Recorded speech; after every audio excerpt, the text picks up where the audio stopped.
Hey guys, and welcome back to another episode of Federico Talks Watches. Today, I'm going to do something a little different. I'm going to talk about 3 watches that I personally regret buying. I don't often have regrets when buying watches. I always find a silver lining. But these 3, I kind of wish I hadn't. Now, of course, before we get started, customary wristwatch check. Today I'm wearing my Seiko Baby Tuna Limited 50th Anniversary Edition, my big Seiko dive watch. We're possibly going to talk about this one today. And also, guys, don't forget to check out delraywatch.com. I actually partnered up with a very good friend of mine abroad. He's one of the biggest Rolex dealers in the world, and he is low on inventory. So, we are buying your Rolexes at Del Rey Watch. No shipping abroad. You can ship directly to Del Rey Watch. Please go to our website, delraywatch.com, click on the Sell Your Watch page, and sell us your Rolex. We are very much in need. Anyway, guys, let's talk about 3 watches I regret buying. Now, I've bought a lot of watches in my collecting time. I don't know exactly how many. I don't even remember all of them. But everything from cheap watches to, 5-figure watches, almost 6-figure watches, probably close to 50 I've had, in and out, moving around. But there's 3 watches that stick out in my head as regrets. Now, as I said, I don't usually regret a watch purchase because I really appreciate all horology for the most part. From a Casio quartz all the way to a minute repeater, I love it all. But for one reason or another, these 3 watches just didn't do it for me. The first one I'm going to talk about is actually this one, the Seiko Baby Tuna Limited Edition, the SRP 653K1. A watch that I saw my photographer wear years ago when he worked at Del Rey Watch, and I love the look of this. I mean, we've got that blue color, fantastic lume. It looks badass on a NATO strap. It's got the hacking and hand-winding movement. And I was lusting after it for years, and then a buddy of mine, also a dealer, had one for sale, and these aren't cheap. I mean, I think I paid just under $800 for this thing, which for a Seiko is quite expensive, and I was really happy to get it.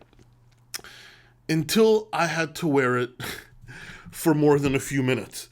Now, it's not the 50 millimeter size, because it's actually proportioned quite well. It has no lugs, so it wears a lot smaller than you would think, but it's just top heavy.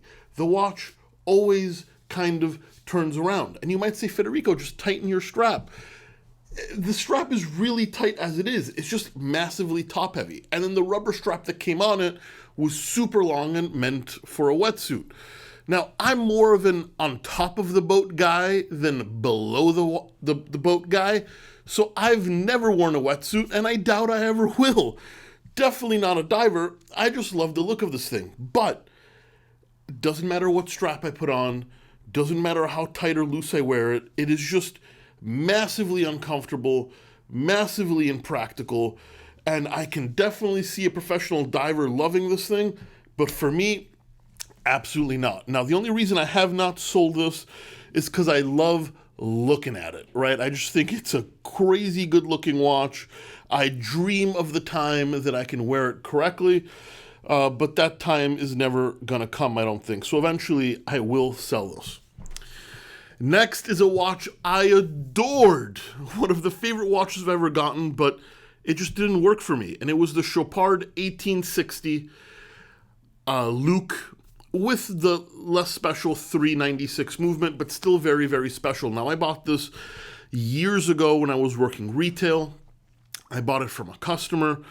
I loved it. I mean, we're talking a rose gold Luke with a micro rotor movement that Philippe Dufour said was one of the best watches ever made.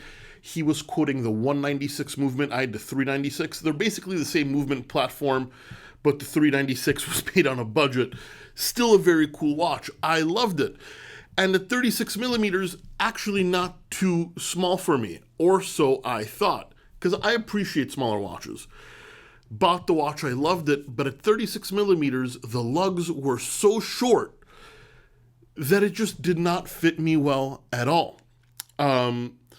Now, something like a Patek a Calatrava 5119, it's also 36, but it fits well because it's proportioned to a modern era. The 1860, the older one, was proportioned to a 90s era, so 36 millimeters and short lugs.